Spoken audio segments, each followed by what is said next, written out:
Luto tayo ng ating lunch. Ginatang yellow pin na merong eggplant.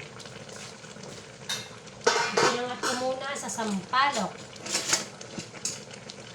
Yan. Ipinangat ko muna yan sa sampalok. O diba? Yan. Walang kakemi-kemi yan. Purong gata. Hindi ko na nilagay yung pangalawang gata. Ayan o, sampalok o. Pakuloyin lang natin maigi. Diba? Tinakpan ko siya kanina para kumulo. Hindi yan masusunog kasi sampalok yan sa ilalim.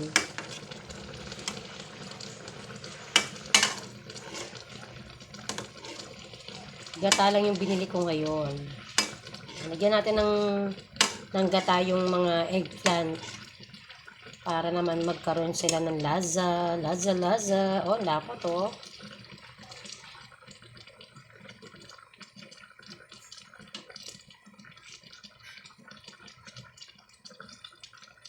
Lambot ng sampalok. Ah, sarap. Kaob na naman ang kaldero. Ah, oh, lambot na ng sampalok. Tuwan-tuwa na naman ang mga itik.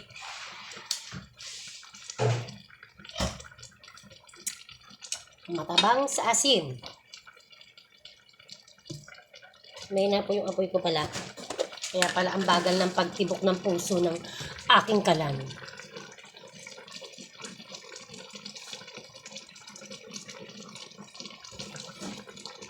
Matabang siya.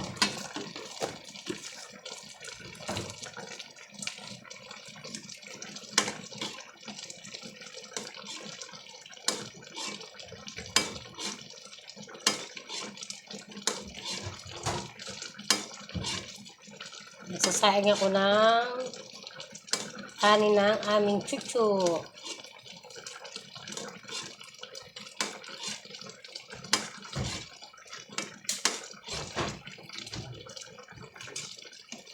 Yummy! Tuwan-tuwa na naman si asawa nito, oh. Tuwan-tuwa na naman si asawa. Sino ba asawa ko? Ha? Di ba ikaw lang?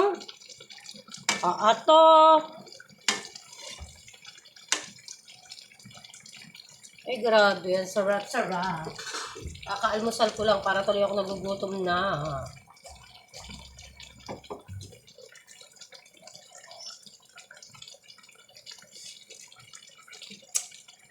Yun. Huling-huli ang sarap ni Mama Baby. Ikot lang natin.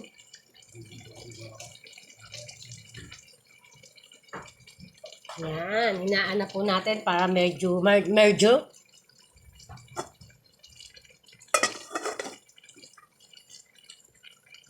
Aso ko po nakakaawa. Lagi na lang hungry. Hindi na po natin yung tatakpan. Kasi namumuo po yung gata.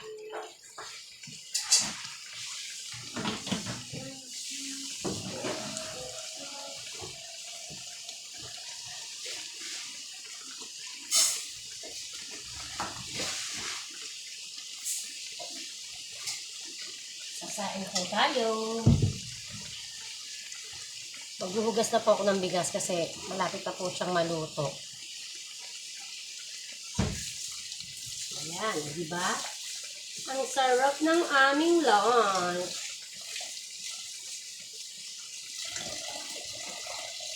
Isang buong ano yan. Yummy, yummy, no?